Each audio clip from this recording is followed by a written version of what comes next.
बिस्मिल्लाहिर्रहमानिर्रहीम। अस्सलाम वालेकुम दोस्तों, मैं हूं राशिद और आप देख रहे हैं टिप्स बाई राशिद।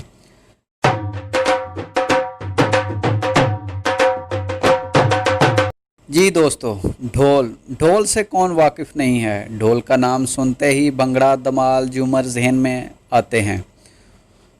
दोस्तों, क्या छोटा क्या बड़ा, हर कोई ढोल की थाप पर झूम उठता है। पूरी दुनिया में, ख़ासकर पंजाब में शादी ब्याह और दीगर तकरीबात में ढोल बजाए जाते हैं और हर कोई इससे लुत्फ़ अंदोज़ होता है। दोस्तों, ढोलों की थाप पर पंजाब भर के नौजवान, बच्चे और बूढ़े शादी ब्याह और दीगर खुशी के मौक़ों पर दीवाना वार रक़्स करते हैं। लेकिन दोस्तों, क्या आपको पता है कि ढोल कैसे तैयार होता है?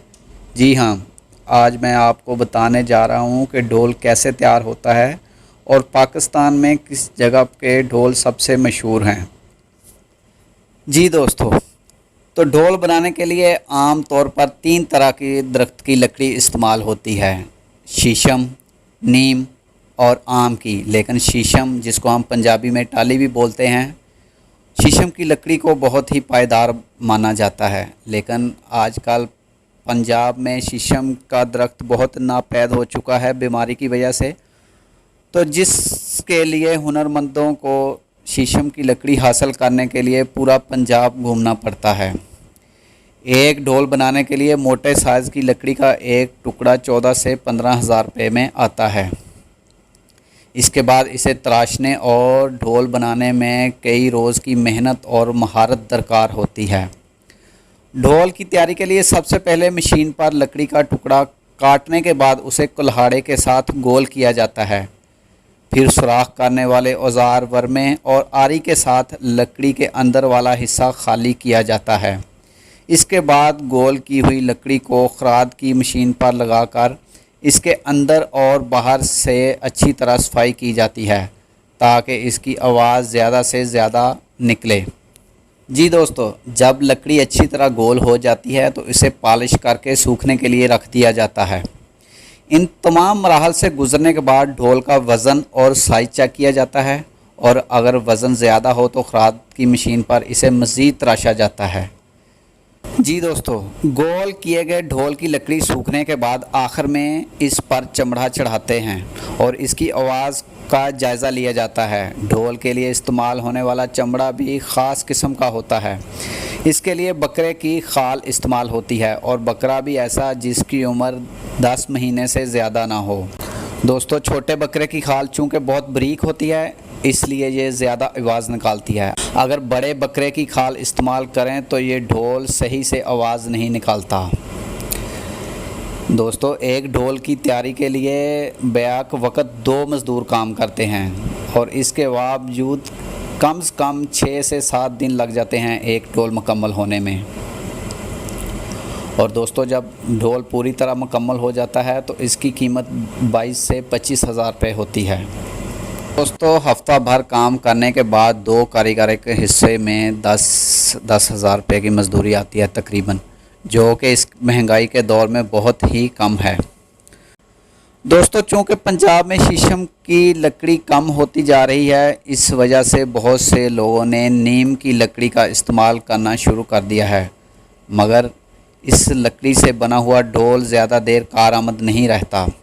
शीशम की लकड़ी से बना हुआ ढोल 100 से 150 साल तक भी कारआमद रह सकता है, लेकिन नीम की लकड़ी का ढोल चंद साल निकालने के बाद निकारा हो जाता है।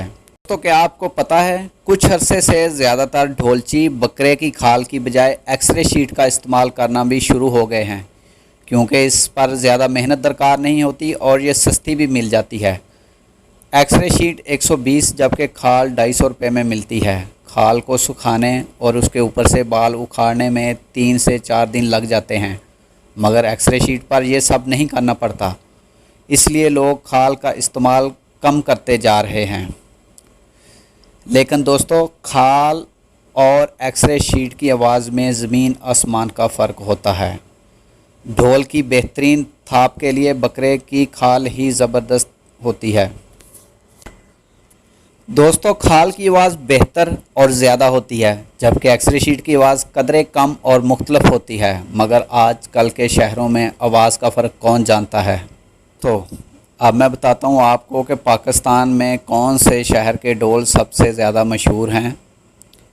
दोस्तों, पंजाब के ज़िले उकाड़ा की सबसे बड़ी तहसील दीपालपुर से निकलकर दरियाए सतलुज पर हेड सुलेमानकी का रुख करें तो रास्ते में ज़हीन और खुदादाद सलाहियतों के मालिक तख्लीकी लोगों का शहर हवेली लखा आता है। यहाँ के बासी आला म्यार के फर्नीचर बनाने के साथ साथ हुक्का साजी और मूड़ों की तैयारी में अपना सानी नहीं रखते।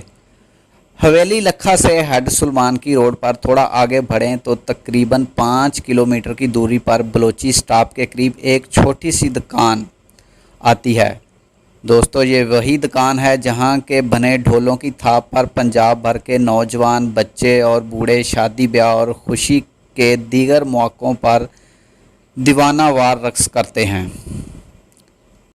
इस दुकान में गुज़श्ता 3 दहाइयों से ढोल बनाने वाले लियाकत अली के नाम से ढोलियों के सिवा शायद कोई भी वाकिफ़ नहीं। दोस्तों, लियाकत जैसी महारत किसी के पास नहीं। यही वजह है कि पंजाब भर के ढोली नए ढोल ख़रीदने और पुराने ढोलों की मरम्मत के लिए यहीं आते हैं। इस काम से वाबस्ता कारीगरों के मुताबिक शीशम की कम होती हुई लकड़ी के बायस सनत रूबरू ज़वाल पज़ीर है। मेहनत ज़्यादा है और मज़दूरी कम होने की वजह से कारीगर इस काम को छोड़ रहे हैं। हुकूमत और मकामी अवामी नुमाइंदों की जानिब से भी ढोल बजाने की सकाफ़त और ढोल साजी से वाबस्ता हुनरमंदों की तरजीह के लिए कोई इक़दाम नहीं उठाया जा रहा। तो दोस्तों, उम्मीद करता हूँ आज की वीडियो आपको पसंद आई होगी। अगर पसंद आई है तो चैनल्स को सब्सक्राइब करें और लाइक करें, साथ में बेल आइकन का बटन प्रेस करें। शुक्रिया। अल्लाह हाफ़िज़। अपना ख्याल रखिए, दुआओं में याद रखिए।